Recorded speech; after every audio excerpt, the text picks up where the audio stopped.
경배관 황송수입니다. 역시나 올라오니까 떨리네요. 제가 말을 하다 보면 주소가 없어질 것 같아가지고 이렇게 조금 적어왔습니다. 공부담을 하려고 하니 드릴 말씀이 없어 제가 노선교당에 돌아와서 처음 인사드릴 때 잠깐 언급했었는데요.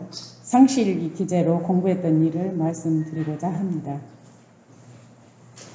제가 늦은 나이에 공인중개사 자격증을 취득해 볼까 하고 익산에 연세가 많으신 사장님이 계시는 부동산에서 일을 하며 공부를 하게 되었습니다. 그 사장님은 공무원으로 최연소 기관장이 되어 최장 기관장을 하셨던 분이셨습니다. 정년 퇴임을 하시고 시작하신 부동산 중개도 베테랑급으로 잘 하시는 대단한 분이셨습니다. 그런 분이신 만큼 성격도 대단하셔서 저에겐 많은 경계가 왔습니다. 80이 넘으셨는데 그때까지도 계속 기관장 시절에 살고 계시더라고요. 험담하는 것 같으니까 세세한 건 말씀드리지 못하지만 참 이해가 안 가는 부분이 많으셨습니다. 그러다 보니 많은 경계가 오는데 저는 제 목표가 있었기에 그 경계들을 잘 돌려야 했습니다. 현실은 참 쉽지 않았지요. 그만둘까 하는 생각도 참 많이 했었습니다. 그래도 이겨내고 일을 해야 돼서 그분과의 경계를 유무념 조목으로 상실일기를 기재하였습니다. 저도 온불교 문턱을 넘은 지가 35년 정도가 되는데 이제 늘 들었던 말씀들이 있기 때문에 뭐가 옳고 그런지는 조금은 알 수 있었겠지요.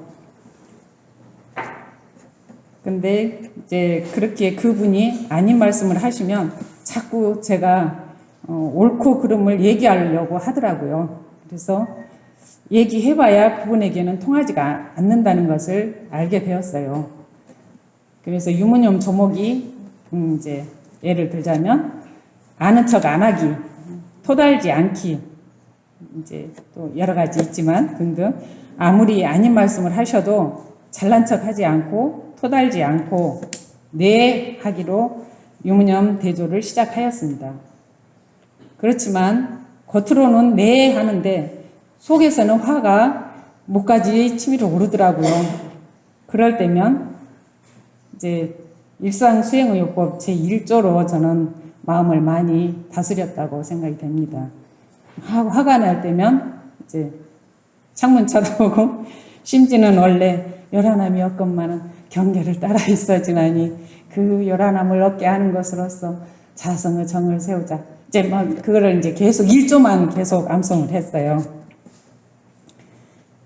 그래도 아는 척 하지 않고 토달지 않았으니 유념에 한번 추가. 그러다가 또 화가 나면 이제 잘난 척하고 또 토달고 그랬으면 또 무념에 추가. 그렇게 해서 이제 공부를 시작했는데 처음엔 하루에 무념이 거의 많던 것이 몇 개월 하고 나니까 차차 유념이 많아지더라고요. 그런데 자꾸 의심이 들더라고요. 이렇게 겉으로는 네 하면서 속으로는 화가 치밀어 오르는데 이게 공부한다고 할 수 있을까? 그래서 교무님께 문답했습니다. 여러분들도 잘 아시는 이제 은타오님하고 말씀을 드렸는데 그랬더니 그래도 그냥 해보라고 하시더라고요. 그 말씀이 마음에 와 닿지는 않았지만 그냥 계속 했습니다. 한 경계에 좀 마음이 편안해지면 내 마음이 요란해지는 다른 경계에 또 유무념 조목을 잡아서 대조를 하였습니다. 1년 넘게 하고 나니 나도 모르게 차차 화가 나지 않는 것을 알게 되었습니다. 교우님께서 그래도 그냥 해보라 하시는 말씀이 법문이었음도 그때야 알게 되었습니다.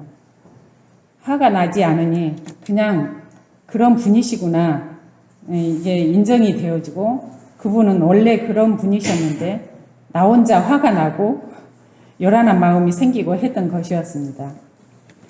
그래서 모든 경계는 나로부터 일어난다는 것을 경험으로 또 공부로 알게 되었고 내 마음이 편안하니 그분도 마음이 편안해지셨고 나올 때는 관계가 아주 좋아졌습니다.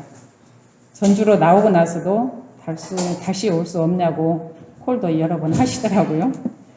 그렇게 내 마음이 요란했던 경계를 유무념 대조로 해결하고 나니 내 삶에 자신이 좀 붙어가고 마음에 좀 여유가 생기는 것 같습니다. 지금은 어지간한 경계는 좀 넘길 수 있을 것 같은데 사무실을 혼자서 하다 보니까 별 경계가 없네요.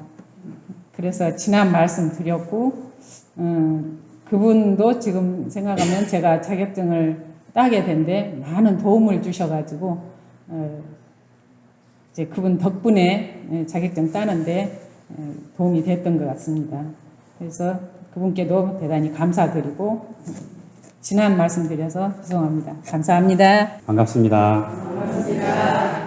자주 올라오니까 저도 이제 순숙이 되는 것 같습니다. 제가 오늘 발표할 경강 내용은 정전 제3 수행편 12장 솔성요론 16조 중에서 5조인 주생낭유하지 말고 그 시간에 진리를 연구할 것이요랍니다. 대종사님께서는 솔성요론 3조 사생 중 사람이 된 이상에는 배우기를 좋아하고 4조 지식 있는 사람이 지식 있다는 이유로 그 배움을 놓지 말며 함께 5조 허송세월 보내지 말고 그 시간에 진리를 연구하여 늘 배움과 진리 연마에 게으르지 않기를 바라셨습니다. 여기에서 주생낭유는 술과 색을 탐하여 허랑하게 빈둥빈둥 노는 것을 뜻합니다. 술이 있으면 여색이 따르고 주색이 있으면 잡기가 따르기 마련입니다. 그것은 자신을 망치고 패가 망치는 근본이 되며 윤리 도덕의 타락의 지름길입니다. 그리고 여성의 경우는 개를 하고 춤을 추고 놀러 다니다가 집안을 망치는 그렇게 타락한 경우도 주생낭유의 한 예라고 하겠습니다. 그런데 인간은 다른 동물과 달리 철학적 사유와 깨달음을 얻을 수 있는 각혼을 지니고 있습니다. 그 인생에 걸맞게 각혼을 발현시키지 못한다면 다른 동물과 별반 다를 게 없다고 생각됩니다.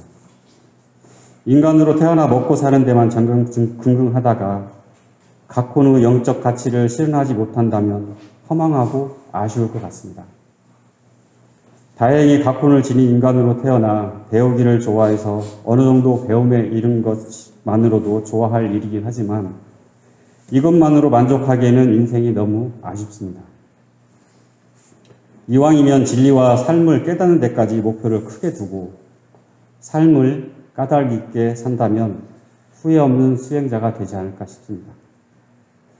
그래서 대종경 수행품 11장에서 회화 시간에 전은광 선지님께서 공부인과 비공부인의 다른 점이란 문제로 발표를 하셨는데 대종사께서 다음 세 가지 예를 들어 공부인과 비공부인의 차이를 설명하셨습니다. 여기에 세 사람이 모여 앉았는데 한 사람은 기계의 연구를 하고 있으며 한 사람은 좌선을 하고 있으며 한 사람은 그저 무료히 앉아 있다 하면 겉으로 보아 그들이 앉아있는 모양은 별로 다를 것이 없으나 오랜 시일을 계속한 후에는 각각 큰 차이가 나타나게 될 것이니 기계 연구를 한 사람은 어떠한 발명이 나타날 것이며 좌선에 힘쓴 사람은 정신의 정력을 얻을 것이며 무효 도일한 사람은 아무 성과가 없을지라 이와 같이 무엇이나 그 하는 것을 쉬지 않는 결과는 큰 차이가 있나니라 라고 말씀하셨습니다. 이처럼 마음을 살피고 대조하는 마음 공부인들은 한결같이 상시일기 기재를 오래오래 계속합니다. 대종사께서는 상시일기를 꾸준히 기재하는 제자를 칭찬하며 일생 동안 자기 스스로 죄가 얼마나 쌓였는지 복을 얼마나 장만하였는지 사실로 기재하기를 쉬지 아니하고 꾸준히 계속하게 되면 모두가 초범 입성의 큰 일을 성취할 수 있다고 확신한다 하셨습니다.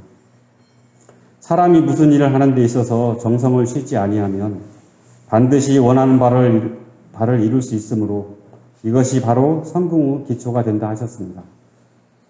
그러므로 우리는 일생을 살아가면서 매 순간 경계마다 공부 천수로 알고 공부 꼬리로 삼아 깊이 생각하고 심사 공부로 지혜를 닦기에 힘쓰며 여유 공부로 마음을 넉넉하게 하는데 힘써 자기가 자기를 훈련시키는 데 정성을 계속해야겠습니다.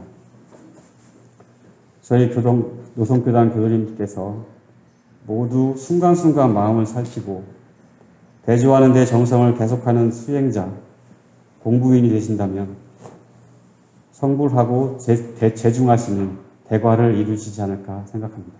여기까지입니다. 감사합니다.